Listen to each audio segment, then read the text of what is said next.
पूनावाला, मैं आपका रुख करता हूं। जो संजय राउत कह रहे हैं कि बीजेपी की लॉबी में खेल रहे हैं राज ठाकरे, वो हिंदू ओवैसी हो गए हैं, क्या आपको लगता है ये स्पीकर का लाउड स्पीकर का बदला लाउड स्पीकर से हो सकता है?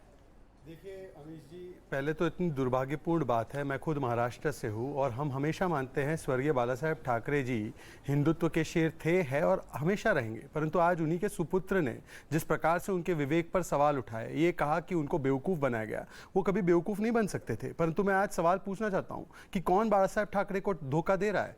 हिंदुत्व को गाली देने वाले लोग यहाँ पर अभय डुबे बैठे हैं, जो आईएसआईएस बोको हराम कहते हैं, उनके साथ सत्ता बना दी। सावरकर जी को गाली देने वाले लोग यहाँ पर अभय बैठे हैं, उनके साथ मिलकर सत्ता बना दी।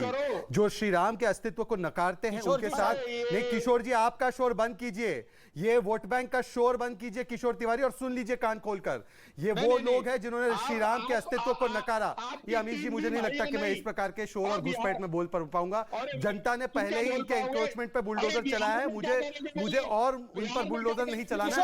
अपनी टर्न पे बोलिए ना किशोर जी, अपनी टर्न पे बोलिए, मैं आपको मौका दूंगा अपनी बात को रखने का। आप इतने कमजोर तो है नहीं आपको बीच में बोलना पड़े। पहले ये अपनी बात रख ले शहजाद पूनावाला। जिन लोगों ने श्री राम के अस्तित्व को नकारा, राम मंदिर को लटकाया, अटकाया, भटकाया, जिन्होंने कहा राम सेतु तोड़ देंगे, आज उनके साथ सत्ता में है और फिर कहते हैं कि बाला साहेब ठाकरे को किसने धोखा दिया? आपने धोखा दिया। पहले दो तीन सवाल है। एक, ये तीनों मंडली बैठी है इनकी, कांग्रेस पार्टी और शिवसेना और इनकी और एक साथी, मैं इनसे पूछना चाहता हूं, बाला साहेब ठाकरे जी को तो बड़ा गर्व था कि बाबरी ढांचा गिराया गया। अभय डुबे, आप क्या इस गर्व में शामिल होते हैं या आपके लिए विशेष? पहली बात। दूसरी बात, किशोर तिवारी जी, आप सावरकर जी को वीर मानते हैं और अभय डुबे, आप सावरकर जी को वीर मानते हैं? हमारे श्रद्धा स्थान है, हमारे श्रद्धा स्थान। अब पूछिए अभय डुबे से, अभय डुबे की बारी है। किशोर जी, फिर मैं आपके पास आता हूं। अभय डुबे से पॉइंटेड करके दो तीन सवाल पूछे गए हैं, 2-3 पॉइंट रखे गए हैं। किशोर जी, मैं आता हूं। अभय डुबे, आप क्या चाहते हैं? अजान लाउड स्पीकर पर बजती रहे और हनुमान चालीसा भी लाउड स्पीकर पे बजे? देखिए, आप किस तरफ है? मैं सभी धर्मों, मैं पहली बात अमीश जी, सभी धर्मों का आदर करता हूं, धार्मिक सद्भाव रखता हूं। शहजाद पूनावाला जी अगर मुस्लिम हैं तो दुबे जो सरनेम होता है ना, वो 2 वेदों के ज्ञाता का होता है। मेरे धर्म का अपमान मत करो डुबे प्रोनाउंस करके, ये अधर्मी पाप मेरे धर्म के साथ मत करो शहजाद पूनावाला जी। तुमको किसी ने अधिकार नहीं दिया मेरे हिंदू सनातन धर्म का अपमान करने का। कैसे डुबे प्रोनाउंस करते हो आप? कैसे प्रोनाउंस करते हो? हमारे सनातन धर्म का अपमान करते हो तुमको किसने आजादी दे दी इस बात की? किस तरीके से आप मेरे धर्म का अपमान कर सकते हो? अमीश देवगन जी, दूसरी बात मैं यहां कहना चाहता हूं प्रमुखता से। देखिए, 2017 अप्रैल में सोनू निगम जी ने जब यह मुद्दा उठाया था, महाराष्ट्र में जब भारतीय जनता पार्टी की सरकार थी, कांग्रेस पार्टी का क्या स्टैंड था वो मैं आपको एक लाइन में बता देता हूं। कांग्रेस पार्टी ने कहा कि नमाज के लिए अजान तो आवश्यक है, मगर अजान के लिए लाउड स्पीकर की आवश्यकता नहीं है। यह शीर्षस्थ नेता अहमद पटेल जी ने ऑफिशियली ट्वीट किया। मैं पूछना चाहता हूं शहजाद पूनावाला जी, भारतीय जनता पार्टी के, और भारतीय जनता पार्टी का तीर्थ स्थल इनकी गुजरात की सत्ता है। 2020 में प्रजापति डॉक्टर ने एक पिटीशन फाइल की। उन्होंने कहा कि साहब ये अजान की आवाज से मुझे परेशानी होती है। गुजरात सरकार ने लगातार जवाब नहीं दिया, और जब हाईकोर्ट ने भी फटकार लगाई कि आपका ये जो दोहरा चरित्र है, वो कहती है you file your reply and clear stand, do not adopt dual standards, तो सरकार क्या कहती है? जवाब कर चौंक जाएंगे। शहजाद पूनावाला जवाब। अबे दुबे, आपको 1.5 मिनट हो गया, आपको 1.5 से 2 मिनट हो गया खुलासा कर रहा हूं। नहीं, एक तरीका है। शहजाद पूनावाला जवाब देंगे ना आपको?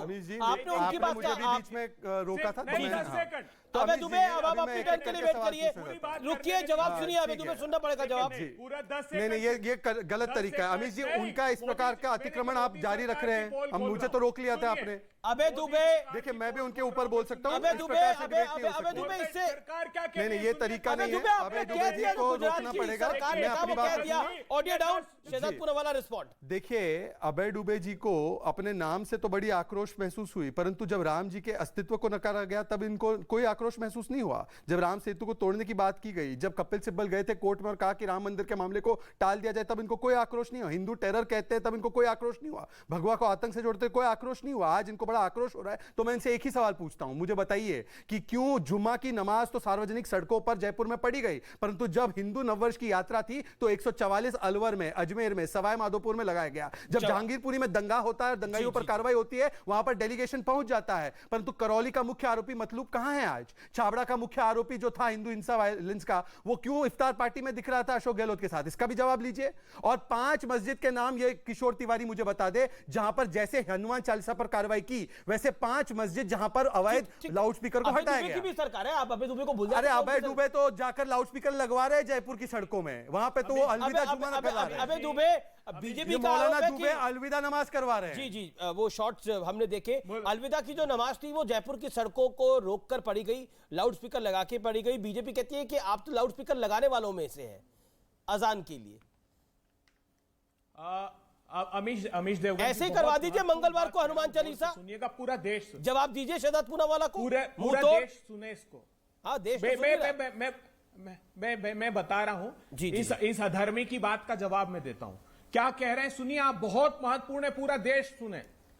गुजरात ये कह रही हाईकोर्ट में कि वो ये कह रहे हैं कि उन्होंने एफिडेविट फाइल किया कि चूंकि जो पिटिशनर था जिसने अजान के समय माइक हटाने की बात कही थी, उसने एफिडेविट फाइल किया कि मुझे धमकियां मिल रही है, इसलिए मैं ये याचिका वापस लेना चाहता हूं, तो हमने जवाब पेश नहीं किया, माइक नहीं हटाए। इनकी साध्वी प्रज्ञा कह रही मध्य प्रदेश में भारतीय जनता पार्टी की सरकार नहीं कहती।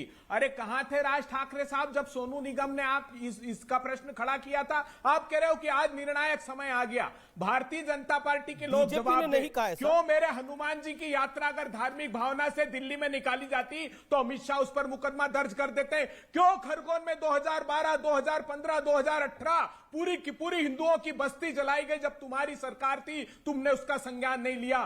क्यों आज बनासकांठा, अहमदनगर में, गुजरात में, अहमदाबाद के निकट बंजारावास में पेट्रोल बम मारे जा रहे थे, मोदी जी लोग पलायन कर रहे थे, सारी चीजें सही है, संज्ञान क्यों नहीं? ठीक है, जवाब हिंदू अस्मिता की बात करके शहजाद का जवाब अब जरूरी है। शहजाद सिंह कहते हैं, अभय दुबे के जो पॉलिटिकल गुरु हैं दिग्विजय सिंह, वो कहते हैं, राहुल गांधी के भी पॉलिटिकल गुरु है, वो कहते हैं धार्मिक उन्माद फैलाकर लोगों में नफरत पैदा की जा रही है। देखिए, मैं अभय जी से एक ही सवाल पूछना चाहता हूं। आज अमीश जी के डिबेट पे ये सारी बातें उठा रहे, कभी आपने देखा है जैसे जहांगीरपुरी में डेलीगेशन बनाकर चले गए, जैसे दंगाइयों के लिए ये बार बार ट्वीट करते हैं, जैसे बाटला हाउस एनकाउंटर के लिए इनकी अध्यक्षा रो रही थी आंसू बहाकर, इन्होंने कभी एक भी विषय ऐसा उठाया नहीं बनाकर डेलीगेशन कभी भी गए? इनफैक्ट अरे आप बीच में बोल रहे हैं। देखिए अभय जी, मैं भी बीच में बोल सकता हूँ। अभय जी, मैं भी बीच में बोल सकता हूँ।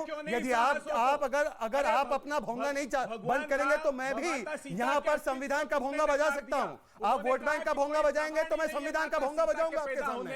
देखिए, मुझे मजबूर मत कीजिए, यहां पर आपकी दादागिरी नहीं चलेगी, ये वोट बैंक का वीटो कार्ड नहीं चलेगा। अभय दुबे जी, ये वोट बैंक का वीटो कार्ड और ये अतिक्रमण नहीं चलेगा। मैं बिल्कुल ये घुसपैठ नहीं सहन करूंगा। मैं देखिए, आज मैं सवाल पूछना चाहता हूं। देखिए, कांग्रेस पार्टी को तो वैसे ही लोगों ने रिजेक्ट कर दिया, पर मैं एक सवाल शिवसेना से पूछना चाहता हूं, क्योंकि शिवसेना का विषय बहुत महत्वपूर्ण है। मैं शिवसेना से केवल एक ही चीज पूछना चाहता हूं। शिवसेना यह बता दे कि बाला साहब ठाकरे जैसे कहते थे कि हमें गर्व है कि हमने बाबरी ढांचा गिराया, क्या किशोर तिवारी कह सकते हैं उनके गर्व है? और अगर कहेंगे गर्व है तो क्या कांग्रेस पार्टी ये मानती है कि गर्व करने वाला विषय है? पूछ लीजिए इनसे। ये आज आकर बात करते हैं, ये हिंदू विरोधी मानसिकता है, हनुमान चालीसा पर सेडिशन केस कर लेंगे, परंतु पीएफआई का मतीन शेखानी उसको किशोर तिवारी को आने दीजिए, फिर रिजवान अहमद। किशोर तिवारी, पॉइंट ब्लैंक आंसर इस पर क्या है? संजय राउत को क्यों लग रहा है कि हिंदू ओवैसी एक जन्म ले रहे हैं? और बीजेपी सवाल पूछ रही है कि बाला साहब तो कहते थे कि मुझे बाबरी मस्जिद गिराने पे गर्व है, लेकिन अब शिवसेना उस स्टैंड से पीछे क्यों हटती जा रही है? लगता है कनेक्शन टूट गया है। आवाज आ रही है आपको किशोर? लगता है किशोर तक आवाज नहीं पहुंच पा रही है। नहीं, अभय जी ने उनकी आवाज कटवा दी है, ये सवाल का जवाब देना उनके लिए मना है। अभय जी को पूछे ना, बाला साहब बोलते थे कि हमें गर्व है कि हमने इसको गिराया। ठीक है, 10 सेकंड में जवाब, देन रिजवान अहमद। अभय दुबे, 10 सेकंड में जवाब। ठीक है।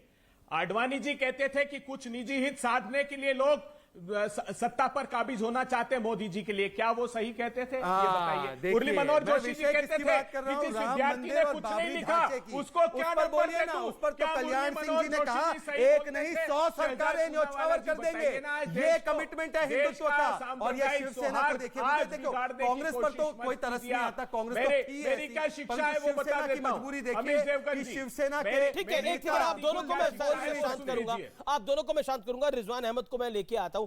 रिजवान अहमद, किशोर तिवारी तक पता नहीं आवाज जा रही है नहीं जा रही, मैंने उनसे 2-3 बारी सवाल पूछने का प्रयास किया। किशोर, लगता है अभी भी नहीं जा रही। रिजवान अहमद, ये पॉलिटिक्स ऑफ कन्वीनियंस है या ये अब जरूरी है? क्योंकि सोनू सूद ने जब इस तरह की बात की थी तो कई लोगों ने फतवे जारी किए, धमकी मिली।